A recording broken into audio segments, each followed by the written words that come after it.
प्यार करने वाले जब अलग होते हैं तो अक्सर उनका साथ वहीं पर खत्म हो जाता है। ऐसा बहुत कम मौकों पर देखा गया है जब एक लड़का और एक लड़की अलग होने के बाद भी दोस्त रहते हैं। और ऐसे ही एक कपल की कहानी लेकर आए हैं हम आज हमारी अधूरी कहानी में। कहते हैं लड़ाई ही प्यार की पहली सीढ़ी होती है, और ये बात कहीं ना कहीं सच थी। सुशांत और अंकिता के केस में दोनों मिले जी टीवी के one of the most popular show पवित्र रिश्ता के सेट पर साल 2009 में। शुरू में सेट पर अंकिता और सुशांत की बिल्कुल भी नहीं बनती थी। दोनों एक दूसरे की शक्ल देखना भी पसंद नहीं करते थे। सीन शूट करने के दौरान भी दोनों के बीच काफी अनबन होती थी। अंकिता सेट पर सभी से घुल मिल रही थी और काफी एक्सट्रोवर्ट अंदाज की थी, और वहीं दूसरी तरफ सुशांत काफी इंट्रोवर्ट थे। काफी समय लड़ने झगड़ने के बाद सुशांत और अंकिता दोनों को ही ये बात रियलाइज हो गई कि वो दोनों बिना मतलब के ही लड़ रहे थे। और बस वहीं से शुरू हुआ इन दोनों के दोस्ती का सफर। धीरे धीरे ये दोस्ती कब प्यार में बदलने लगी, इस बात का सुशांत को अंदाजा ही नहीं लगा। कब चोरी चोरी चुपके चुपके सुशांत के दिल में अंकिता बसने लगी, ये तो शायद वो भी नहीं जानते थे।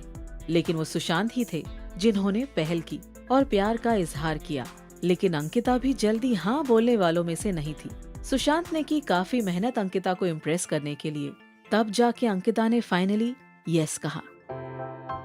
शायद इसीलिए सुशांत अक्सर अपने इंटरव्यूज में कहते थे, Ankita hated me initially but finally she give in and said yes. When you are spending 16 to 17 hours with a person who is persistently trying to woo you, you really don't have much choice.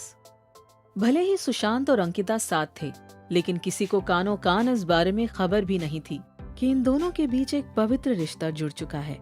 तब तक जब तक 14 फरवरी 2011 में झलक दिखला जा में सुशांत ने सबके सामने नेशनल टेलीविजन पर अंकिता को प्रपोज नहीं किया था। इस प्रपोजल के बाद इनकी लाइफ में सब कुछ बदल गया था, और साथ ही अंकिता की सुशांत को लेकर सोच भी।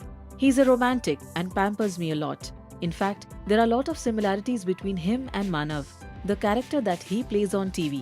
He's shy and soft-spoken, but of late, he's learning to express his feelings better than before. कुछ समय बाद सुशांत ने अक्टूबर 2011 में सीरियल क्विट कर दिया और चल पड़े अपने बिग ड्रीम की ओर, जो था बॉलीवुड। 2013 में फिल्म कायपोछे के रिलीज के बाद सुशांत को काफी फेम मिला, और साथ ही काफी फीमेल फैंस भी, जिनसे होने लगी थी अंकिता को जलन। I feel very happy when Ankita Lokhande is jealous of my female fans. जैसे जैसे सुशांत सक्सेस की ऊंचाइयों को छूने लगे, वैसे वैसे उनके और अंकिता के ब्रेकअप की खबरें भी जोर पकड़ने लगी। लेकिन उस वक्त सुशांत ने भी इन सभी खबरों को झुठला दिया। I'm lucky to have Ankita in my life. I don't know what I'd do without her. People say things and she still trusts me. That level of trust is something that I love about her.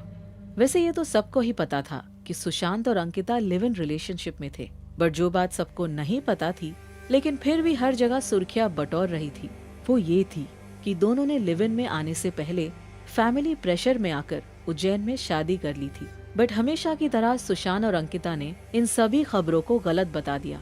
जो भी हो, एक बात तो पक्की थी कि आज न कल दोनों शादी के बंधन में बनने जरूर वाले थे, क्योंकि जो सुशांत इतने शाय थे, वो अपनी शादी के बारे में बात करने से कतई नहीं कतराते थे।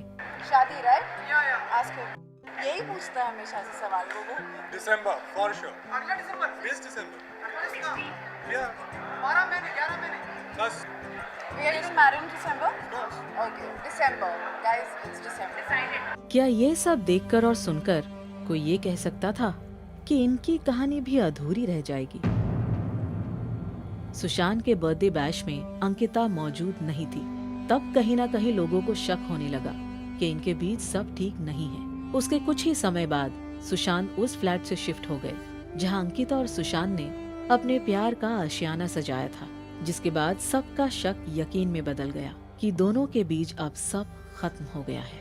और जैसे हर बार होता है, लोग इल्जाम लगाना शुरू कर देते हैं। सुशांत और अंकिता के केस में सुशांत के करियर को ब्लेम किया गया और उनकी आने वाली फिल्म की को स्टार कृति सैनन को भी, और तो और अंकिता के अल्कोहलिक होने को भी इस ब्रेकअप की वजह बनाई गई। लेकिन इन सभी गॉसिप्स का अंत तब हुआ जब सुशांत ने पहली बार 2016 में हुए अपने ब्रेकअप के बारे में ट्वीट करके कहा, Neither she was an alcoholic nor I'm a womanizer. People do grow apart and it's unfortunate. Period. Sushant के इस खुलासे के बाद अंकिता ने भी बोल्डली मीडिया को फेस किया और अपने इस ब्रेकअप के बारे में खुलकर बात की। Do I look depressed? Not at all. In fact, I'm happy. Though this is not right place to talk about my relationship status, but yes, we will definitely speak about it at the right time. आखिर ऐसा क्या हो गया कि इनका ये पवित्र रिश्ता बीच में ही टूट गया? कितने अजीब रिश्ते हैं यहाँ पे। 2 पल में मिलते हैं और 2 ही पल में बिछड़ जाते हैं। शायद अंकिता और सुशांत की किस्मत को एक दूसरे का साथ मंजूर नहीं था।